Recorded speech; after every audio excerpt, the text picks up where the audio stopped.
Now, you've covered veterans from several wars. Are they all the same?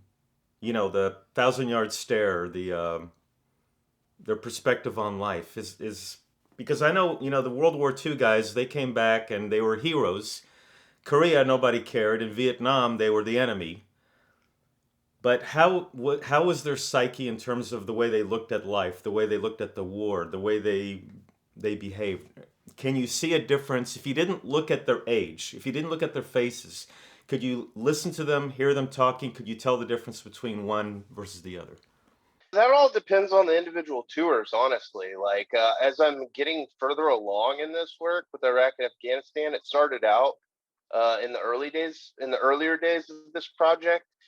Guys were just getting back from their third and fourth tours, and there was a very real discernible um, loss of purpose, I guess, and getting back and not knowing what they were doing. But now that we're 7, 8 years down the road from those first projects, I'm noticing a lot of guys that are extremely motivated and just killing it in life, building their own businesses, starting their own companies. I mean, and that might be because I'm covering a lot of successful veterans. There's certainly a lot that have had a hard time reacclimating. I mean, we see that number all the time, of 22 guys taking their own lives every day, but that's mostly the Vietnam veteran demographic and post Vietnam, right? Because there's a lot of guilt associated with guys who didn't get to go to Vietnam.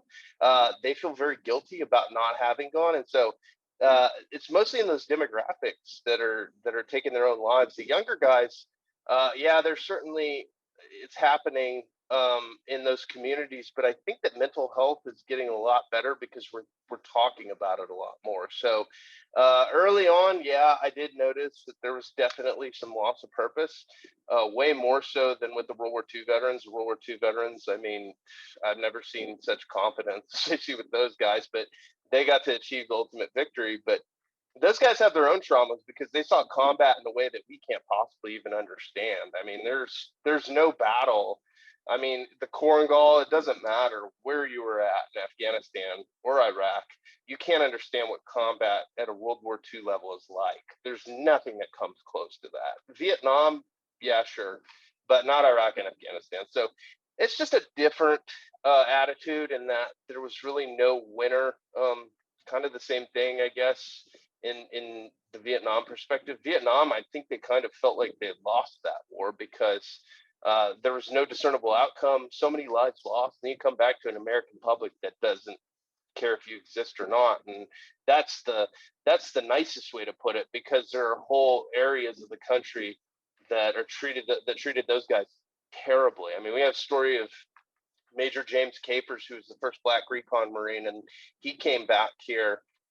He's the first Black recon Marine officer. I told his story probably about 6 months ago, and he came back. And when he was laid on the tarmac at Bethesda, somebody jumped the gates, and he had been wounded, and so he's laying there with like 10 bullet holes and like a ton of shrapnel in his body, laying there, and a young guy comes up and urinates on his face. And like the amount of examples of that in Vietnam, of guys being treated just in a terrifying manner, is awful. So the Vietnam guys wouldn't even tell their stories to me at first. They basically told me to F off and like, not call them back. But now that I'm further along with the respect of the project, and the project has gone the way, and they know that I served overseas, that certainly helps. And so now I'm able to sit in a room with these guys more often than I was before. But yeah, there's varying perspectives, and everybody's different. Every individual is different. If you had a good tour to Iraq, let's say Third Infantry Division, they had some good tours to Iraq where they went to Sadr City, a really bad part of Baghdad, and they kicked some major butt.